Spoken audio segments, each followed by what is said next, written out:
अस्सलाम वालेकुम नाज़रीन। ड्रामा सीरियल इश्क मुर्शद की आने वाली एपिसोड में आप देखेंगे कि शिप्रा अपने CSS की अवार्ड डिस्ट्रीब्यूशन के लिए जा रही होती है तो रास्ते में बहुत ज़्यादा ट्रैफिक जाम हो जाता है। पास खड़े हुए लोगों से वो पूछती है कि आखिर इतना ट्रैफिक जाम क्यों है, तो पूछने पर उसे पता चलता है कि यहाँ से 2 धां का काफिला गुजरा है और एक औरत को कुचल गए हैं, तो इस वजह से ट्रैफिक जाम है। जब शिप्रा रिक्शे से नीचे उतरकर उसके पास जाएगी तो उस औरत का बच्चा रो रहा होता है कि उसकी माँ तड़प तड़प कर मर जाएगी, तो वो बहुत ज्यादा परेशान हो जाती है। फिर उसको साथ लेकर वो हॉस्पिटल जाती है। उसके बाद वो अपनी अवार्ड सेरेमनी में जाती है। जब वहां जाकर देखती है तो दाऊद खान ही चीफ गेस्ट होते हैं, जो उसे न सिर्फ प्राइज देते हैं बल्कि अपनी तरफ से भी उसे अनाम से नवाजते हैं। तो दाऊद खान का ये रूप देखकर शिप्रा बहुत हैरान होती है। जब वो घर वापस आती है तो घर आकर वो अपने बाबा और अपनी माँ से दाऊद खान के बारे में कहती है कि किस तरह के मुनाफिक लोग हैं ये, उन्हें इस चीज का अंदाजा ही नहीं है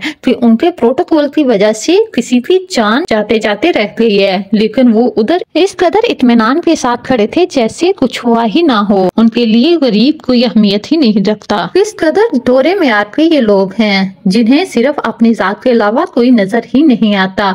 तो ये सारी बातें पास खड़ा फजल बख्श भी सुन रहा होता है। दूसरी तरफ फजल बख्श सुलेमान साहब के साथ एक ढाबे में चाय के लिए रुकता है, तो वहाँ सुलेमान साहब मुल्क की पॉलिटिक्स और सिस्टम को बहुत बुरा भला कह रहे होते हैं। वो इस मुल्क की पॉलिटिक्स और पॉलिटिशियन की वजह से इस मुल्क का बेड़ा गर्क हो गया है। उधर 2 बच्चे भीख मांग रहे होते हैं, कहते हैं ये है हमारा मुल्क का मुस्तकबल, जिन्हें पढ़ना लिखना चाहिए वो आज हमारे सामने सवालिया निशान के तौर पर खड़े हैं और भीख मांग रहे हैं। हमारा मुस्तकबल हमसे सवाल कर रहा है, हम किस तरफ जा रहे हैं। ये सिर्फ हमारे खराब सिस्टम और सिस्टम में रहने वाले लोगों की वजह से है, उन्हें मुल्क का ख्याल ही नहीं है। सुलेमान साहब फजल बख्श को भी ये कहते हैं कि यहाँ हमारे शहरों में ये हाल है तो तुम्हारे थर में तो इससे भी बुरा हाल होगा। हम आगे जाने की बजाय बहुत पीछे चले गए हैं और इनमें सबसे ज्यादा करप्ट सियासतदानों का हाल है जो सिर्फ अपने बारे में सोचते हैं, उन्हें मुल्क का कोई ख्याल नहीं।